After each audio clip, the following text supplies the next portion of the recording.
people of Reddit who have been abducted by aliens. What's your story? I was abducted outside my cousin's wedding reception. It's all very hazy. There were two of them, and they carried these powerful hand torches that kept shining in my face. They could speak a rudimentary form of English. They kept asking questions about how much I had been drinking. I presume because Earth is a water planet, they had questions about what we drank. Contrary to popular belief about anal probes, one of the aliens kept trying to make me put my pants on, not take them off. But I couldn't find my pants just then. The other alien who seemed to be in charge kept talking about disturbing the other wedding guests, and he tried to abduct my champagne bottle. The spacecraft had a lot of bright lights on it, mostly red and blue. They took me to their mothership and put me in a holding area with some other humans they had also abducted that day. The next thing I know, it was morning and I was standing on the pavement outside the police station. I was very fuzzy-headed, but physically unharmed. The whole experience gave me a terrible headache, and I threw up on the bus. They took me in the middle of the night. I was out feeding the cattle under the moonlight, and then a big light came over me. Next thing I knew, I was driving down the road talking to what I later realized was my father, or the person whose body I am now in's father. He made a joke about the time being slow, and he had seen an episode of Ills that mentioned that time reverses when aliens abduct so they can drop you off at the same time as they picked you up.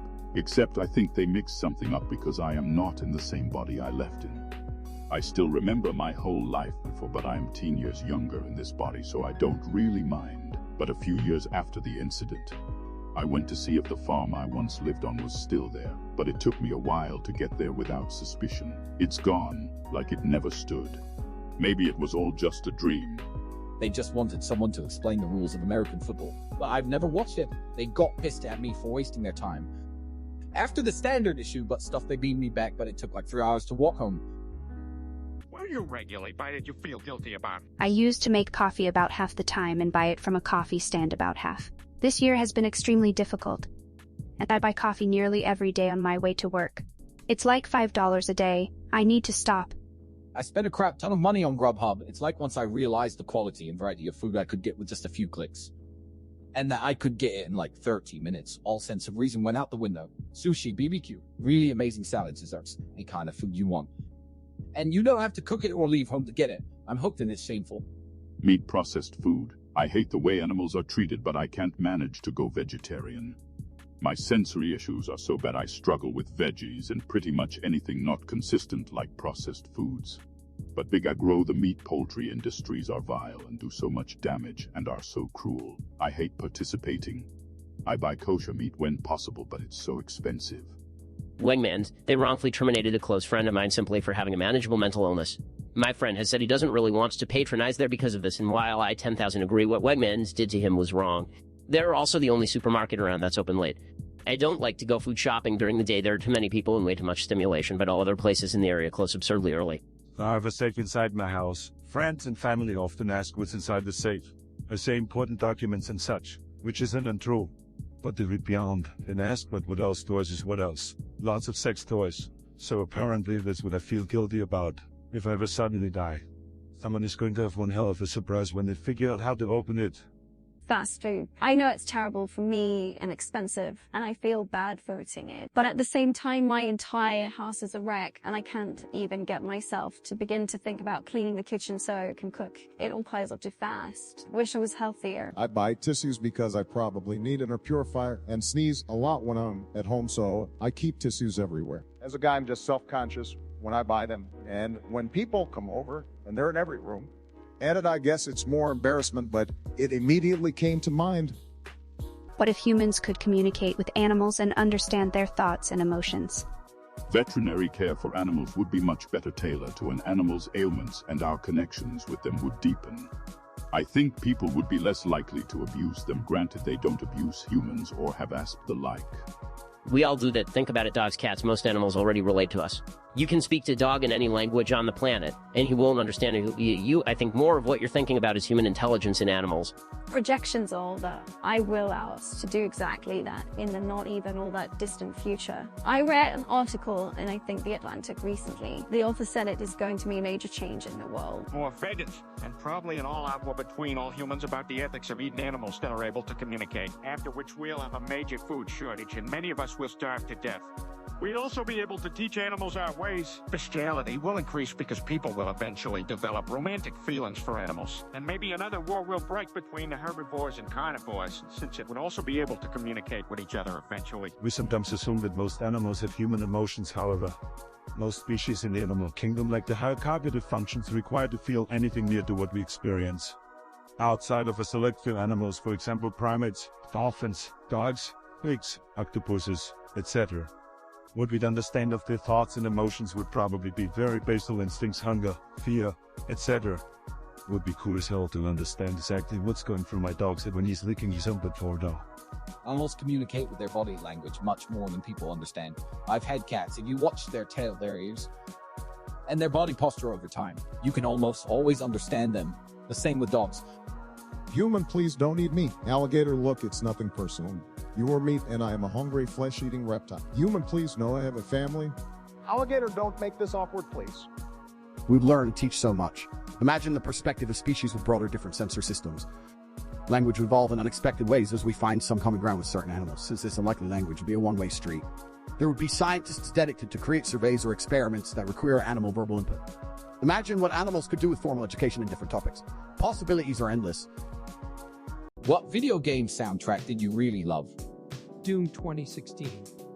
I wanted to love Doom Eternal, but Bethesda botched it and fired Mick Gordon, and the soundtrack became Think firing Mick Gordon was the greatest mistake in video game soundtrack history.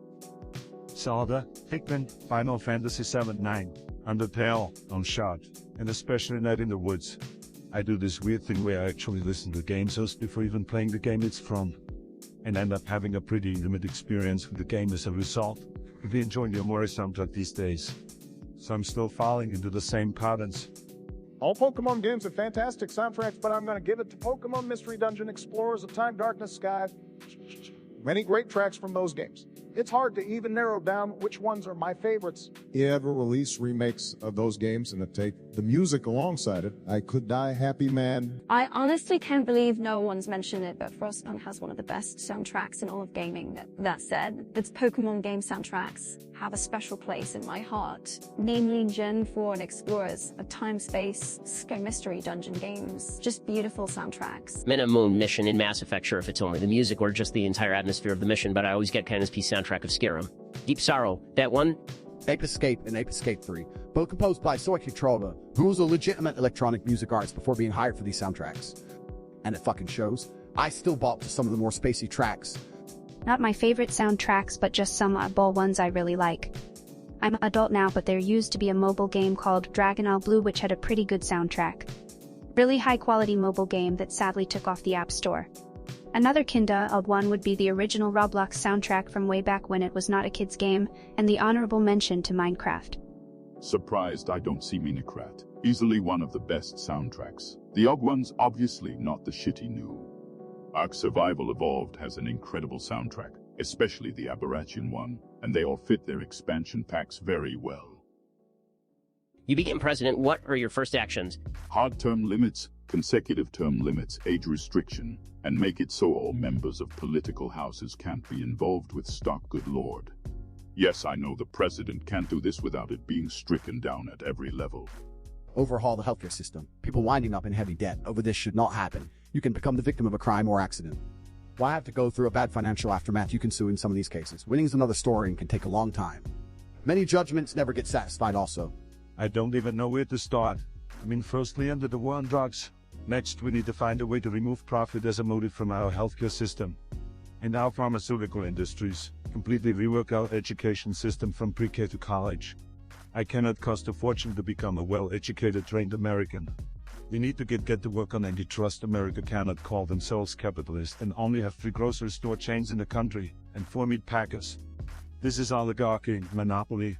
We need to start making things here and paying our workers enough to live decent lives. Tapping down military spending and overtaxing the people who make billions instead of everyone else. Term limits for Congress. I ain't signing fun that comes across my desk until they have amended the Constitution to make term limits for terms as a sin. 6 terms as a rep? If you move to houses, no more than 12 total in the legislature. First of all, I would eliminate the autonomous communities in my country and unify it. Less bureaucracy, fewer absurd laws, and more speed. On the other hand, When it comes to hiring ministers, I would hire experts in their field. Basically, I would do everything in my power to restore citizens' confidence in their country. Resolve both sides with you after changing our entire system to benefit the poor and middle class until I'm, and send Trump in Guantanamo Bay prison, and have the plane crash in the Gulf of Mexico. Replace executive officials with people like Assange, Snowden, and other whistleblower and journalists. Release classified documents related to JFK, assassination, UFOs, and anything else I wanted to. What's hard for you to resist if you see it on a restaurant menu? Any vegan dessert, outside the basics like fruit or sorbet. No matter how full I am, must order, partly to the message, and partly because it's so rare I have to take the opportunity when it comes. Literally sitting there looking at the menu of whatever from the menu and digging out a monster from my nose. That shit comes every rare occasion, and you best believe I'll be digging out every area of it and placing it in my mouth while my date isn't paying attention. Due to stigma gold in my mouth. Reuben sandwich, beer battered walleye, liver and onions, sweet potato fries. Only get them all done right about 25 at a time, but feel like I have to order it to see if I found a good news source. A giant pork tenderloin found in the upper Midwest USA. Iowa being the epicenter of this is usually a sports bar or diner that has the best ones. Whenever I'm road tripping across Iowa, I kind of feel obligated to find one. Liver and onions, my grandma got me into the dish when I was a kid, and there's just nothing like it. So tender and rich in flavor. Now, any place I see it, beef liver, chicken liver, I don't care. I just can't get enough. Breakfast corned beef unusual burgers. It's got a grilled pineapple ring on it. So, a burger stuffed with jalapenos and cheese. Peanut butter, bacon, jam. Strange, but I'll give it a shot. Green chili breakfast burrito. I don't think I've ever been somewhere for breakfast when they had that on the menu or close variation and I did not order it. Also, cinnamon rolls fall into the same category. Kimchi kimchi pancake. I'm so fed up with not being able to eat kimchi right now. Lab gay spicy de chicken thing. Dim sum of any dose of thin fermented Indian pancake with a spiced potato filling. Churro maguro escol or butterfish sashimi.